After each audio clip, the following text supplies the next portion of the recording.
नमस्ते। आज के इस खास कुकिंग एक्सप्लेनियर में एक ऐसी डिश की बात होगी जो हर घर में बनती है, अरहर की दाल।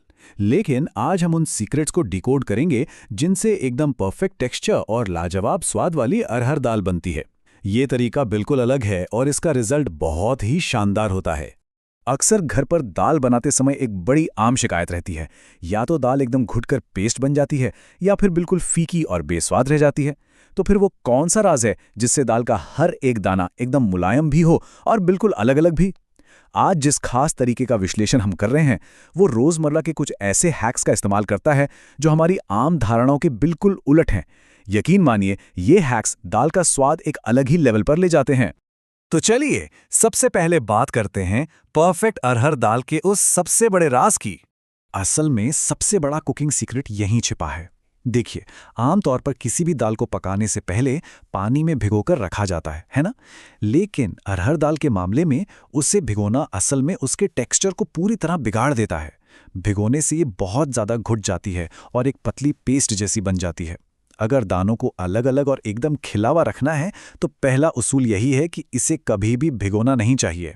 अब आगे बढ़ते हैं बिना भिगोए दाल की तैयारी की तरफ। ये स्टेप दाल के स्वाद की बुनियाद रखता है। यहाँ सबसे अहम बात जो ध्यान रखने वाली है वो है संयम। दाल को टेस्टी बनाने के चक्कर में अक्सर ढेर सारा प्याज और टमाटर डाल दिया जाता है, पर सच तो ये है कि ज़्यादा प्याज टमाटर दाल के असली स्वाद को ही दबा देते हैं। इसीलिए इस रेसिपी में बिल्कुल सटीक और कम मात्रा का इस्तेमाल करने पर जोर दिया गया है। सिर्फ एक टमाटर, एक प्याज और लहसुन की कुछ कलियां, बस। और हाँ, इन सबको एकदम बारीक काटना है और हरी मिर्च में हल्का सा चीरा लगाना है ताकि स्वाद अच्छे से निखर कर आए। अब आता है दाल धोने का वो कड़ा नियम। दाल पर अक्सर बहुत सारा पाउडर या पॉलिश लगी रहती है। इसे हटाने के लिए 1 कप दाल में पानी डालकर उसे हाथों से अच्छी तरह मसल कर धोना है और ये प्रोसेस पूरे 3 बार रिपीट करना है। इसके तुरंत बाद आता है हमारा गोल्डन रूल, जिसके बारे में हमने अभी बात की थी। दाल को बिल्कुल भी भिगोकर नहीं रखना है। तैयारी हो चुकी है तो अब कुकर के कुछ खास सीक्रेट्स जान लेते हैं। आमतौर पर दाल को सादे पानी में उबाला जाता है, लेकिन यहाँ बेस सीधे कुकर में तैयार किया जाता है।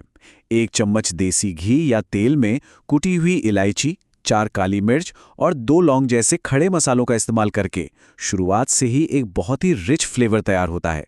फिर इसमें वो बारीक कटा हुआ प्याज, टमाटर और रेगुलर सूखे मसाले जैसे आधा चम्मच हल्दी, आधा चम्मच लाल मिर्च और आधा चम्मच धनिया पाउडर मिलाए जाते हैं। इस तरीके से मसालों का पूरा स्वाद दाल के अंदर तक गहराई से चला जाता है। अब बारी आती है पानी की। दाल ना तो बहुत ज़्यादा गाढ़ी अच्छी लगती है और ना ही एकदम पानी जैसी पतली। एक परफेक्ट कंसिस्टेंसी के लिए ये सटीक अनुपात याद रखना बहुत ज़रूरी है। 1 कप बिना भीगी हुई दाल के लिए कुकर में ठीक 4 कप पानी डालना है। ये नाप एकदम परफेक्ट है। अब एक ऐसे सवाल पर आते हैं जो हर घर की परेशानी है। प्रेशर कुकर में सीटी आते ही वो उबलता हुआ पानी बाहर क्यों निकलने लगता है? पूरा का पूरा गैस चूल्हा गंदा हो जाता है। इस आम सी लगने वाली झुंझलाहट का एक बहुत ही स्मार्ट और आसान समाधान मौजूद है। जी हाँ, और वो है साफ चूल्हे का हैक। कुकर का ढक्कन बंद करने से पहले बस उसके अंदरूनी हिस्से और किनारों पर थोड़ा सा घी या तेल रगड़ लेना चाहिए। ये मामूली सी चिकनाई पानी को बाहर आने से रोकती है। इसका मतलब है कि गैस चूल्हा और कुकर दोनों एकदम साफ रहेंगे। ये छोटा सा हैक असल में बहुत सारा समय और मेहनत बचा सकता है। ढक्कन बंद करने के बाद अब कुकर को गैस पर रखकर ठीक 2 सीटी आने तक पकाना है। सिर्फ 2 सीटी। बिना भीगी हुई दाल के दानों को मुलायम करने के लिए इतना समय बिल्कुल सही है। इसमें दाल अच्छे से पक भी जाएगी और मैश होकर पेस्ट भी नहीं बनेगी। चलिए अब बढ़ते हैं सबसे स्वादिष्ट हिस्से की तरफ, हींग और लहसुन का तड़का। तड़का लगाने का ये काम एक रैपिड फायर सीक्वेंस की तरह बहुत तेजी से होता है। 2 बड़े चम्मच गरम घी में सबसे पहले जाएगा जीरा और 2 सूखी लाल मिर्च। फिर बारी आती है कटे हुए लहसुन की। ध्यान रखने वाली बात यह है कि लहसुन को सिर्फ हल्का सा पकाना है। ज़्यादा डार्क या जलने पर उसका स्वाद कड़वा हो जाएगा। इसके बाद चीरा लगी हुई हरी मिर्च और फिर खूब सारी हींग। सच कहें तो बिना हींग के अरहर की दाल का तड़का एकदम अधूरा है। अंत में थोड़ा सा हरा धनिया डालकर गैस बंद कर देनी है। तड़का लगाने की ये टाइमलाइन बहुत क्रूशल है। हींग और भुने हुए लहसुन की उस शानदार महक को दाल में लॉक करने के लिए धुआं उठता हुआ तड़का दाल में डालते ही बिना 1 सेकंड गवाए तुरंत कुकर का ढक्कन बंद कर देना चाहिए। इसे पूरे 60 सेकंड यानी 1 मिनट तक अंदर कैद रहने देना है। इस 1 मिनट के अंदर दाल का हर एक दाना उस अद्भुत खुशबू को पूरी तरह अपने अंदर सोख लेता है। 61वें सेकंड में इसे खोलकर परोसा जा सकता है। और फाइनली, इस डिश को परोसने का सही तरीका क्या है?